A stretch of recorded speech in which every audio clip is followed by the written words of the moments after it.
Kisah Perjalanan Sang Kiai 27. Assalamualaikum warahmatullahi wabarakatuh. Sahabat perjalanan ruhani, dalam setiap kisah yang kita renungkan, selalu tersimpan hikmah yang mendalam tentang kesabaran, ujian, dan rahasia takdir yang hanya bisa dibaca oleh hati yang tenang. Mari kita lanjutkan kembali kisah perjalanan Sang Kiai, sebuah kisah yang menyingkap tabir kehidupan manusia dengan segala suka dan dukanya. Jangan lupa sahabat, untuk like, comment, share, dan subscribe agar kita terus belajar dari kisah-kisah penuh hikmah ini. Malam mendekati pagi, baru saja aku masuk lagi ke tubuhku. Setelah meraga sukma, ada mobil travel berhenti di depan rumah, sedang menurunkan penumpang. Ternyata adalah kakak perempuan Husna, istriku. Dia baru sampai pulang dari Saudi Arabia, bekerja sebagai TKW, namanya Asrifah. Aku tak begitu peduli. Rumah Asrifah tepat di samping rumah yang kutinggali. Sebelumnya jelas aku tak kenal ada kakak perempuan Husna yang bekerja di Saudi. Setelah ku tahu ternyata Mbak Asrifah telah berkali-kali menikah dan cerai. Entah sudah berapa kali, selalu tak cocok dengan suaminya. Yang jelas saat itu sedang menjanda. Aku bukan orang yang peduli dengan urusan orang lain, sekalipun itu adalah saudara istriku. Dan juga urusan Mbak Asrifah, aku juga tak peduli. Sampai suatu hari kulihat kok sering ada lelaki yang keluar masuk rumahnya, padahal dia hidup sendiri. Maka aku pun mulai risih. Lalu aku datang ke rumahnya ketika ada lelaki di rumahnya. Ku peringatkan agar jangan membuat aib keluarga. Dan jika saling suka supaya cepat menikah, jangan sampai digrebek orang kampung. Aku tak peduli lelakinya marah atau Mbak Asrifah tersinggung. Jangan sampai sesuatu sudah terlambat, sementara aku diam saja. Mbok sampean jangan sampai membuat hal yang memalukan keluarga. Jika memang niat nikah, menikahlah dengan baik-baik, niatkan mengikuti sunnah Nabi, dan mencari ridho Allah, kataku setelah yang lelaki pulang. Itu urusanku. Kau ini kan adikku, tak sopan menasehati aku sebagai kakakmu, katanya sinis. Yo, ndak apa-apa sampean tak mau kuperingatkan. Aku kan cuma menyampaikan. Ingat segala sesuatu yang menyalahi aturan itu pasti akan membuat diri susah. Kataku mencoba sabar dan sehalus mungkin. Sudah kamu urusi keluargamu. Jangan mengurusi diriku. Jangan sok pinter. Aku ini lebih tua, lebih mengerti hidup daripada kamu yang anak kemarin sore. Katanya masih sinis. Ternyata walau sudah kuperingatkan, tapi Mbak Asrifah tetap dengan lelaki itu. Tapi tidak bersama di rumah. Seringnya janjian di luar rumah dengan meminjam motorku, tapi dengan alasan lain. Hari itu seperti biasa, meminjam motor, lalu pergi. Tapi baru setengah jam pergi, dia sudah kembali dalam keadaan motor dan orangnya diangkut becak. Karena kecelakaan, kakinya kesleo dan luka-luka. Tapi ada baiknya juga akhirnya dia tak pergi-pergi lagi. Sampai pada suatu malam, tiba-tiba Mbak Asrifah menjerit-jerit kesakitan. Jeritanya sampai keras sekali, kira-kira jam 3 dini hari. Semua tetangga kaget, termasuk aku yang dekat dengan rumahnya. Haduh, aku ini kenapa? Aduh. Begitu berulang-ulang. Aku yang sedang zikir, tenang-tenang saja. Husna dan saudara yang lain menengok. Sebentar kemudian Husna memanggilku. Mas, itu Mbak Asrifah dilihat kenapa? Katanya kelihatan panik. Lah kenapa? Nggak tahu. Ya disuruh diam saya jangan teriak-teriak. Besok dibawa ke rumah sakit. Wong besok rumah sakitnya juga belum pindah. Kataku yang memang agak dongkol karena tingkah lakunya. Aku tak menengok sampai besoknya dibawa ke rumah sakit. Aku juga malas menjenguk.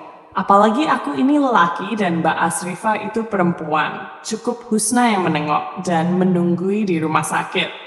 Mas, kok di röntgen tidak ada penyakitnya? Kata Husna waktu pulang dari rumah sakit. Ya mungkin rumah sakitnya kurang canggih. jawabku sekenanya. Ya, memang ini juga disuruh ke Semarang, jelas Husna. Ya sudah, dibawa saja, kataku. Akhirnya Mbak Asrifah dirujuk ke Semarang. Di Semarang katanya penyakitnya tumor kelenjar dan harus disinar X agar tumornya hilang.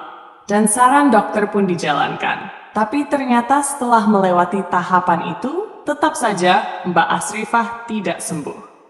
2 minggu di rumah sakit, lalu pulang tetap saja kesakitan mengadu-hadu. Membuat tetangga pada mengeluh karena kerasnya suara mengaduhnya. Karena tidak bisa diobati di rumah sakit dan keadaannya makin mengadu-adu, maka keluarga pun mengusahakan lewat penyembuhan alternatif. Sementara aku hanya melihat saja. Didatangkan berbagai paranormal dengan berbagai cara menyembuhkan. Ada seorang wanita tua yang menyembuhkannya dengan menggigit punggung dan bagian yang sakit. Disaksikan banyak orang. Perempuan tua itu membuka mulutnya sebelum mengobati.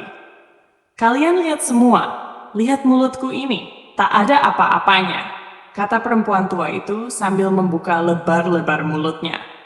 Setelah dia rasa semua orang melihat, dia lalu menggigit tubuh Mbak Asrifah, dan dia membuka mulutnya. Maka dari mulutnya perempuan tua itu keluar kerikil sebesar kelereng. Begitu berulang-ulang, gigit sana gigit sini, dan ada sekitar 6 batu kerikil dikeluarkan. Aku ndak mengerti pengobatan seaneh itu. Ya, aku diam saja. Tapi Mbak Asrifah setelah diobati tetap saja masih menjerit-jerit kesakitan. Semua orang jadi bingung. Tiap hari selalu datang orang yang mengobati Asrifah. Tapi semua tak ada yang membuahkan hasil. Tetap saja Asrifah menjerit-jerit kesakitan. Memang kulihat juga kenyataannya amat kesakitan, sampai rambutnya pada rontok. Jika sakit sampai seperti itu tentu amat sakit sekali. Didatangkan lagi seorang paranormal tua dari Jogja, mengakunya dia masih anak angkat Nyai Roro Kidul. Orangnya tinggi, umurnya mungkin 80-an tahun. Ketika mengobati aku disuruh menemani. Bagaimana penyakitnya, Mbah? Tanyaku. Ini memang disantet orang, kata lelaki tua itu. Aku yang saat itu sama sekali awam dengan ilmu santet, hanya berharap Asrifah bisa sembuh. Lalu lelaki itu mengeluarkan cambuk dari emas. Sepanjang setengah meter, tubuh Mbak Asrifah dicambuki. Setelah itu, tangannya disuruh mengulurkan. Dan dari setiap jari Mbak Asrifah dikeluarkan paku. Juga jari kaki dikeluarkan paku. Aku tak kaget, juga tidak heran, cuma kulihat saja paku dikeluarkan, lalu paku diberikan padaku. Ini nanti ditanam di pekuburan, katanya memerintahku. Baik, nanti ku tanam, jawabku. Lalu pengobatan pun selesai, dia mengatakan besok akan mengambil jin-jin yang dikirim seseorang. Aku hanya mengiyakan dan mengucapkan terima kasih. Besoknya, kakek yang kemarin mengobati datang lagi. Kali ini datangnya malam hari. Dia membawa kendil.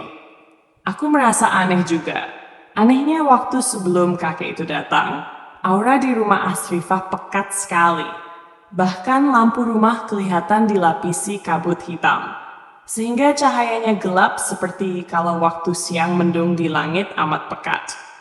Tapi aku tak memperdulikan itu. Sepertinya ada serombongan jin yang mendatangi rumah Asrifah. Yang aku tak tahu ini jin dari mana. Kakek itu telah memulai pengobatan. Dia membakar kemenyan. Bau kemenyan membumbung memenuhi udara. Lalu dia membaca mantra minta jin supaya masuk ke kendil. Dan seketika warna gelap seperti menyatu membentuk asap. Lalu meluncur masuk ke dalam kendil.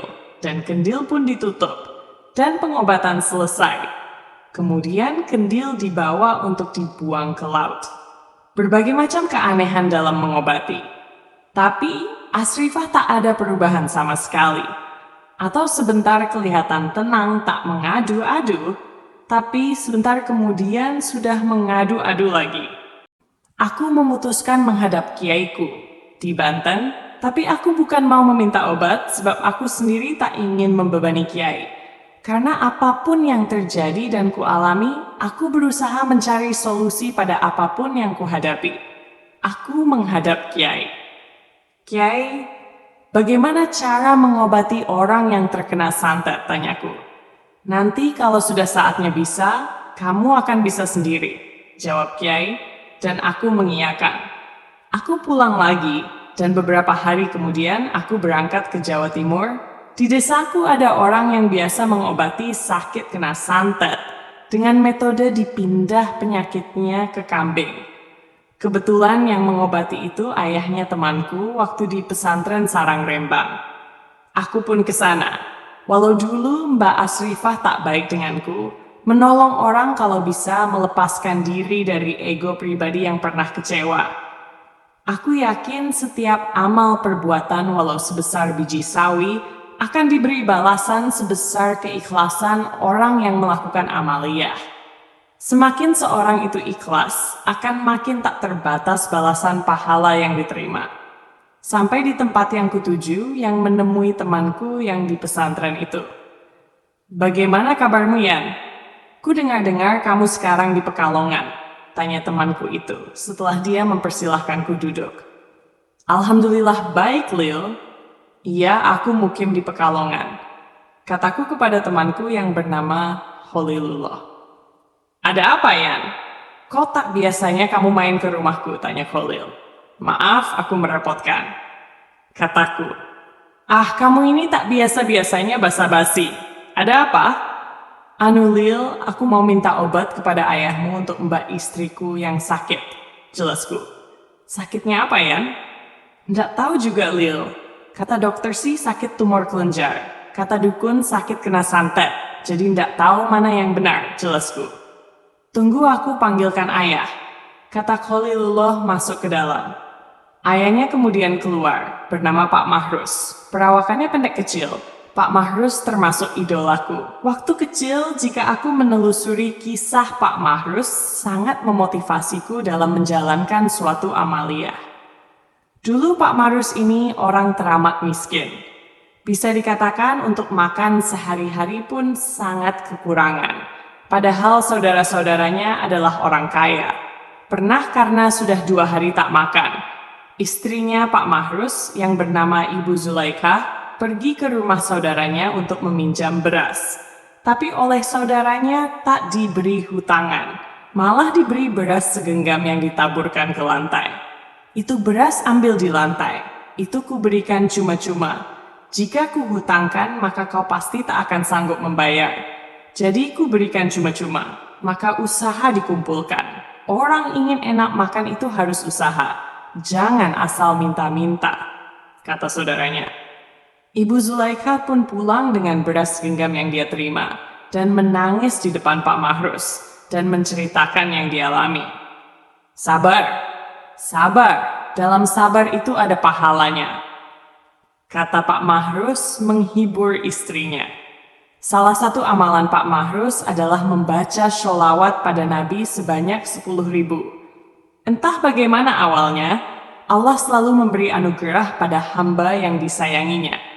Dan Pak Mahrus mempunyai kelebihan bisa mengobati orang dengan memindah penyakit ke kambing. Perlahan tapi pasti Pak Mahrus makin terkenal, dan pasiennya dari segala penjuru, sampai jalan jarak 1 kilometer macet jika hari Minggu, karena banyaknya orang yang datang berobat, dan cepat sekali Pak Mahrus menjadi kaya raya. Rumahnya yang kecil pun dibangun seperti hotel, tamu-tamu yang menginap pun bisa mendapatkan kamar yang nyaman. Dan dia tak pernah memakai tarif dalam mengobati pasiennya. Berapapun dia diberi, maka akan diterima.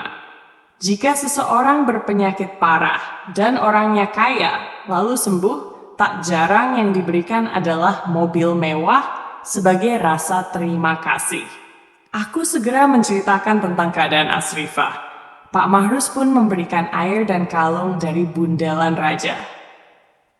Dik, nanti kamu beli kambing di rumah, kalung ini kalungkan ke kambing, dan nanti setelah 3 hari dikalungi, kambingnya kamu potong. dan kamu kuliti dan kamu lihat apa saja di dalamnya itu ada luka atau hal aneh apa, nanti kamu datang ke sini lagi guna melaporkan. Jelas Pak Mahrus. Lalu air ini untuk apa Pak? Tanyaku menunjukkan air yang di jerigen 5 liter. Itu untuk minum mandi si sakit, jelas Pak Mahrus. Oh ya Pak, terima kasih, kataku sambil memberikan amplop berisi uang. Dan aku pamit pulang, sampai di Pekalongan aku pun segera membeli kambing dan mengalungkan rajah ke kambing itu. Sehari tak apa-apa, wajar-wajar saja kambing itu keadaannya. Tapi saat malamnya, kambing menjerit-jerit sampai suaranya serak. Kulihat tak ada apa-apa. Tapi kambing terus mbek-mbek, tak henti-henti dan tak jemu-jemu. Hehe, jadi kayak lagu. Esoknya kulihat bulu-bulu kambing pada rontok. Di saat tertentu juga begitu kambing menjerit-jerit. Jika dia dapat bicara, mungkin masalahnya akan lebih mudah. Dan kambing bisa ditanya apa masalahnya, sampai ia menjerit-jerit. Tapi kambing ya tetap kambing, tetap tak bisa bicara. Aku sebenarnya kasihan juga sama kambingnya, sampai bulunya semua rontok. Itu menunjukkan kalau sakitnya tidak main-main. Masa kambing pura-pura sakit juga tidak mungkin. Tapi pesan Pak Mahrus, kambing harus dipotong setelah 3 hari memakai kalung.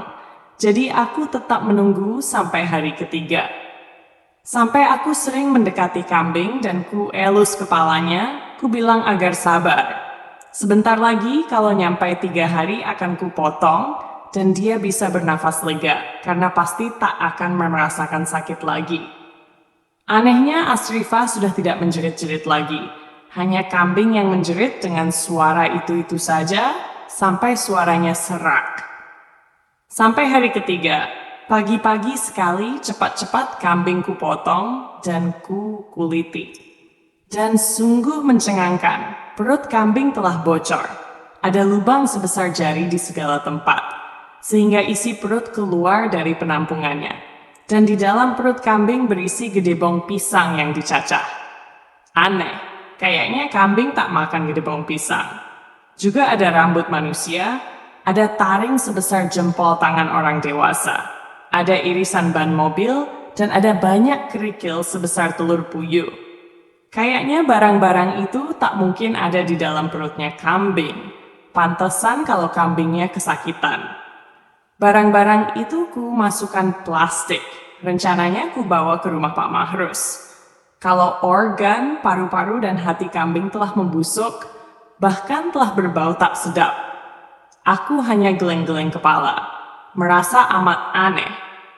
Dan barang yang ada di dalam tubuh kambing itu ku bawa ke rumah Pak Mahrus, dan aku kembali diberi air untuk diberikan pada Asrifah.